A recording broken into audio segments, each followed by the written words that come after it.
तो यार लेक्चर शुरू करते हैं। तो जो यार ये आज का लेक्चर है ना, ये आज का लेक्चर हमारा रहेगा कि हम कैसे एक फाइल टैब्ल्यू के अंदर डालें। ठीक है। जब तुम टैब्ल्यू ओपन करोगे, ठीक है, तो तुम्हें पता है यार टैब्ल्यू अगर तुम डाउनलोड कर लोगे इंटरनेट से तो तुम्हें 1 साल के लिए फ्री मिल जाता है। ठीक है। ऑल दो वो डिवाइस और जीमेल के लिए स्पेसिफिक होगा। ठीक है। ऐसा नहीं कि तुम एक ही डिवाइस पे अलग अलग जीमेल आईडी से हर साल अलग अलग टैब्ल्यू का फ्री यूज़ करते रहो। तुम्हारे पास अगर फ्री वर्जन है तो वो एक ही बार ही मिलेगा, बाकी अगर तुम किसी कंपनी में काम कर रहे हो तो तुम्हें कंपनी प्रोवाइड करा देगी। ऐसा कोई टेंशन है नहीं। तो अब यहाँ पे देखो यार क्या कर रहे हैं हम। सबसे पहले हम बात करते हैं कि टैब्ल्यू से तुम्हें करना क्या है। देखो टैब्ल्यू क्या करेगा, तुम्हारे लिए बहुत सुंदर सुंदर रिपोर्ट बनाएगा, तुम्हारे लिए बहुत सुंदर डैशबोर्ड बनाएगा जिसे तुम पब्लिकली डिस्प्ले भी कर सकते हो। मतलब लोग तुम्हारी टैब्ल्यू की फाइल खोल के एक एक चीज़ तुम्हारे डेटा को रीड कर पाएंगे। एक स्टोरी टेलिंग की तरह तुम्हारा डेटा जिस तक तुम पहुंचाना चाहते हो उस तक पहुंच जाएगा। सिंपल। ठीक है। लेकिन कई बार तुम इमेजेस भी ले सकते हो। बहुत सारे ग्राफ जो तुम एम एस एक्सेल में जो ग्राफ तुम्हें बनाने में या सोचने में या उस पर काम करने में एडिटिंग फॉर्मेटिंग करने में जिसमें तुम्हें आधा घंटा लगता है वो यहाँ पे तुम 5 मिनट में कर दोगे। तो टाइम एफिशिएंट भी बहुत होता है टैब्ल्यू। तो हर चीज़ में टैब्ल्यू बहुत सही है। और सबसे अच्छी बात है तुम चाहे सीक्वल की जो तुम्हारा सीक्वल का डेटा है वो तुम्हें यहाँ डालना है या एक्सेल का डेटा है वो तुम्हें यहाँ डालना है, कोई भी डेटा तुम यहाँ डाल सकते हो। तो आज हम एक्सेल के डेटा की बात कर रहे हैं। जैसे अब एक्सेल का डेटा मेरे को डालना था, तो देखो मैंने यहाँ दिख रहा है आपको टू अ फाइल एक्सेल। इसी तरह बहुत सारे सर्वर होते हैं, अगर तुम यहाँ मोड देख लोगे तो तुम्हें और सर्वर मिल जाएंगे। लेकिन अभी मैं एक्सेल की बात कर रहा हूँ, तो यार मैंने एक्सेल फाइल डाल दी है। अभी एक में सैलरी फाइल है। ठीक है। तो ये सैलरी फाइल मैं यहाँ डाल रहा हूँ। अब ये सैलरी फाइल यहाँ डल गई। तो अब देखो सैलरी फाइल को डालने से पहले बेटर है कि हम लोग ना सैलरी फाइल के बारे में थोड़ा जान लें। क्योंकि अगर तुम एक एक डेटा पे काम कर रहे हो तो बहुत ज़रूरी है यार तुम उस डेटा को जानते हो। ठीक है। तो अगर मैं सैलरी फाइल की बात करूँ तो यार ये ना यूएसए में बाहरली कंट्रीज से जो लोग आ रहे हैं उनकी सैलरी प्रोफाइल है। डिफरेंट डिफरेंट कंपनीज में different different states and different different cities में डिफरेंट जॉब प्रोफाइल के लिए जो अलग अलग लोग आ रहे हैं अलग अलग वीज़ा पे, उनका एक कलेक्टिव डेटा है। ठीक है। जैसे हर एक बंदे का केस नंबर होगा। अब हर एक बंदे का केस स्टेटस होगा। अब देखो केस नंबर बहुत सारे हो सकते हैं, देखो दिख रहा है ना, मैंने फिल्टर लगा रखा है एक्सेल में। तो यहाँ से इसलिए तुम्हें ये दिख पा रहा है।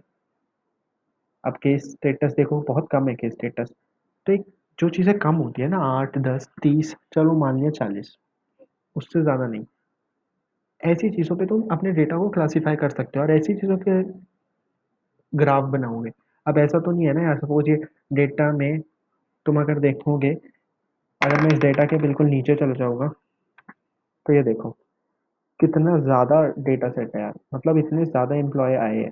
तो एम्प्लॉय नेम के लिए मैं कुछ बना थोड़ी ना सकता यार, इतने सारे एम्प्लॉय नेम हो गए उसको मैं ग्राफ बनाऊंगा? नहीं यार, उसका कोई कोई लॉजिक ही नहीं है। लेकिन इस पे मैं अपने डेटा को क्लासीफाई कर सकता हूँ कि इतने सारे एम्प्लॉयज में से कौन सा सर्टिफाइड है, किसका सर्टिफाइड एक्सपायर्ड है, किसका सर्टिफाइड विड्रॉन है, डिनाइड है, विड्रॉन है। तो इस तरीके के डेटा पे हम क्लासीफाई कर सकते हैं। तो इनको ऐसा मैं कहता हूँ येलो कर दे रहा हूँ, है ना। अब कहने का मतलब ये है जिसमें बहुत सारी डेटा एंट्रीज है उसको तुम उस पर तुम क्लासीफाई नहीं कर सकते। जिसमें कुछ लिमिटेड नंबर ऑफ एंट्रीज है उस पर तुम क्लासीफाई कर सकते हो। ठीक है। तो इस पे तुम नहीं कर सकते। डिसीजन डेट यार वो डेट है जिस दिन डिसीजन लिया गया कि इस बंदे को मुझे यूएस से बुलाना है या नहीं बुलाना है। बहुत सारी डेट होगी। ठीक है। अगला है ये एम्प्लॉयर नेम, कि कौन सी कंपनी, जैसे गूगल हो गई या ईएसपीएन हो गई। तो यार बहुत सारी कंपनीज होगी, इस पे भी मैं नहीं क्लासीफाई कर सकता। अब ये है प्रीवेलिंग वेज सबमिटेड, जो बंदे ने अपनी प्रीवेलिंग वेज सबमिटेड करी। अब वो उसको प्रीवेलिंग वेज ईयरली मिलती थी या मंथली मिलती थी या बाई वीकली मिलती थी, तो उसे हम कह रहे हैं प्रीवेलिंग वेज सबमिटेड यूनिट। अगला है prevailing wage submitted paid wage submitted. तो जो पेड वेज वो अपनी सबमिट करेगा वो ये करेगा। ठीक है। तो ये जब हम टैब्ल्यू पे काम करेंगे तो तुम्हें डेटा और अच्छे से समझ आएगा। अभी मैं तुम्हें एक ओवरव्यू दे रहा हूँ। ठीक है। पेड वेज सबमिटेड यूनिट, अब यार यूनिट भी तो कम हो सकते हैं। ठीक है। तो इसको भी मैं कर सकता हूँ ना, जो ये यूनिट है ये यूनिट है। तो इन दोनों यूनिट को मैं येलो कर दे रहा हूँ, क्यों? क्योंकि इन पे भी मैं हो सकता है अपने डेटा को क्लासीफाई कर दूँ। जॉब टाइटल, बहुत सारे जॉब टाइटल है यार, इतने सारे जॉब टाइटल मैं कहाँ क्लासीफाई करूँ? ठीक है। उसी तरीके से वर्क सिटी, यार बहुत सारी वर्क सिटीज होगी, कितनी सारी सिटीज है यूएसए में, कैसे क्लासीफाई करूँगा? एजुकेशन, ठीक है। अब एजुकेशन कम है, किसी ने मास्टर्स करी है, किसी ने बैचलर्स करी है, किसी ने डॉक्टरेट करी है, तो इस तरीके के 8 10 एजुकेशन है, तो उन सबको मैं येलो कर दे रहा हूँ। क्यों? क्योंकि वो मेरे क्लासिफिकेशन में आ सकती है। ठीक है, अब एजुकेशन की अगर मैं बात करूँ तो ये एजुकेशन, ओ सॉरी, एजुकेशन को मुझे करना था ना, एजुकेशन को मैंने येलो कर दिया। और जो अपना वर्क सिटी था उसमें मुझे येलो नहीं करना, तो उसे मैं वाइट कर दे रहा हूँ। ठीक है। अब कॉलेज मेजर रिक्वायर्ड, कि कॉलेज मेजर चाहिए कि नहीं चाहिए। तो यार इतने सारे मेजर्स हैं, कहाँ से इसको मैं क्लासिफिकेशन करूँ। एक्सपीरियंस रिक्वायर्ड बहुत कम है, यस नो या नॉट एप्लीकेबल। तो इसे यार मैं डेफिनेटली येलो कर सकता हूँ और इसे येलो करूँगा। सिमिलरली एक्सपीरियंस रिक्वायर्ड नंबर्स, तो बहुत सारे नंबर हो सकते हैं यार। अब कंट्री ऑफ सिटीजनशिप, अब कंट्री ऑफ सिटीजनशिप मतलब जो एम्प्लॉयर, जो एम्प्लॉई है बंदा, वो कौन सी कंट्री से आ रहा है, तो ज़्यादा नहीं है ये, कुछ 20 से 30 कंट्रीज होगी। तो अच्छा है कि मैं इसे भी एक क्लासिफिकेशन में ले ही लूँ। ठीक है। तो अगला है प्रिवेलिंग वेज एसओसी कोड, बहुत सारे कोड हो गए। तो ये सारे कोड्स हैं। ठीक है, और कोड के टाइटल है। उसी तरीके से अगर मैं बात करूँ वर्क स्टेट, अरे यार यूएसए में स्टेट कितनी होगी, कम ही होगी, ज़्यादा स्टेट्स तो होंगी नहीं। ठीक है, जैसे इंडिया में अपने 28 स्टेट है, तो इंडिया में अगर स्टेट्स की बात मैं करता, तो तुम क्या कर लेते, तुम स्टेट के बेसिस बना सकते थे ना यार। तो उसी तरीके से किसी भी कंट्री का अगर तुम डेटा देख रहे हो, चाहे यूएस हो, चाहे इंडिया हो, कोई भी कंट्री हो, ठीक है, उस कंट्री के लिए तुम्हें अगर स्टेट पे करनी है तो स्टेट को भी कैटेगरी ले लो। और स्टेट्स वगैरह पे बहुत काम होता है, क्योंकि डब्ल्यू में हमें एक स्पेशल तरीके का ग्राफ मिलता है, मैप ग्राफ कहते हैं उसे, देखेंगे आगे। वर्क पोस्टल कोड, बहुत सारे पोस्टल कोड हो गए। फुल टाइम पोजीशन, यस या नो, बंदे को फुल टाइम पोजीशन देनी है कि नहीं देनी, या सिर्फ इंटर्नशिप पे बुला रहे हैं, ऐसी चीज़ें। अब वीज़ा क्लास है, अब 6-7 वीज़ा क्लास पे यूएस से बुलाता है। ठीक है, जैसे E3 ऑस्ट्रेलिया ग्रीन कार्ड, वैसे तो बहुत सारे हो सकते हैं, लेकिन जो हमारे इस डेटा पे है वो है H1B वीज़ा, जिसकी आजकल न्यूज़ चली हुई है कि हमारे ट्रम्प भाई ने ये वीज़ा कैंसिल कर दिया, और बहुत सारे इंडियंस वगैरह और भी कंट्री के लोगों को अपने कंट्री में, नेटिव कंट्री में वापस आना पड़ रहा है, अपनी यूएसए में जॉब छोड़ के। तो वो सारी वीज़ा क्लास होती है। ठीक है। तो अब ये हो जाएगा prevailing wage per year, paid wage per year. तो ये सब पे तुम क्लासिफिकेशन नहीं कर सकते। देखो जॉब टाइटल सब ग्रुप है, सबसे इंपॉर्टेंट। जॉब टाइटल बहुत सारे हो सकते हैं, लेकिन सब ग्रुप में बंदे ने डिवाइड कर दिया, जिस बंदे ने डेटा बनाया।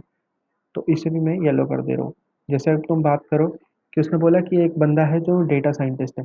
अब डेटा साइंटिस्ट हेड हो सकता है, डेटा साइंटिस्ट जूनियर हो सकता है। तो ऐसे कितनी सारी पोजीशन निकल जाएगी ना, जूनियर, डायरेक्टर, हेड, सीनियर, फलाना ढिमका, बहुत सारी डेटा साइंटिस्ट निकल जाएंगे। लेकिन उसने एक सब कैटेगरी बना दी कि एक बंदा डेटा साइंटिस्ट है, और ये 8 या 10 कैटेगरीज इस सब ग्रुप में लाई करेगी। उसी तरह के data analyst, business analyst, attorney, assistant professor. ठीक है। तो ये सारी सब कैटेगरी बन गई है। और ये ऑर्डर है, ऑर्डर तो कुछ नहीं है, ऑर्डर तो नंबर है, 1 2 3 4 5 6 7 8 9 10।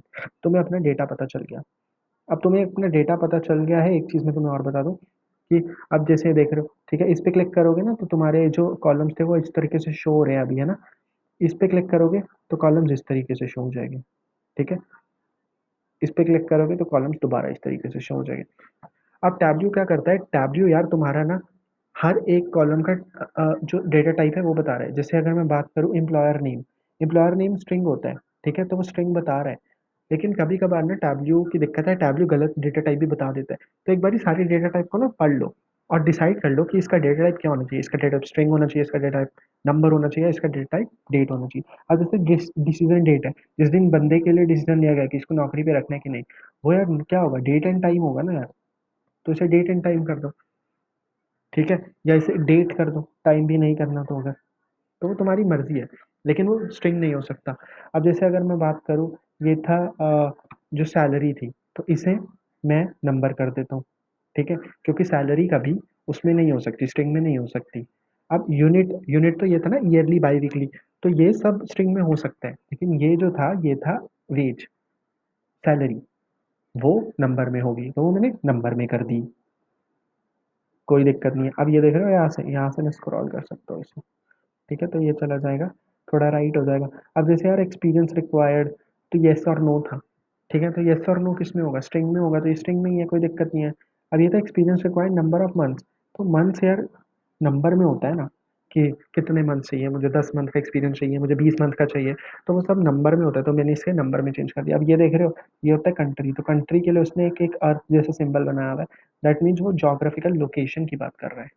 ठीक है, तो अब ये सारे नंबर में, आगे कुछ चेंज करना होगा तो वो हम कर लेंगे, देख लेंगे।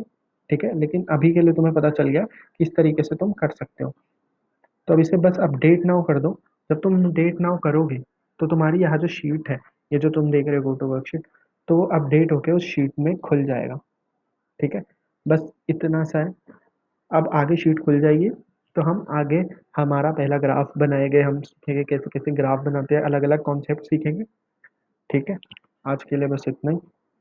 तुमसे कल मिलूंगा।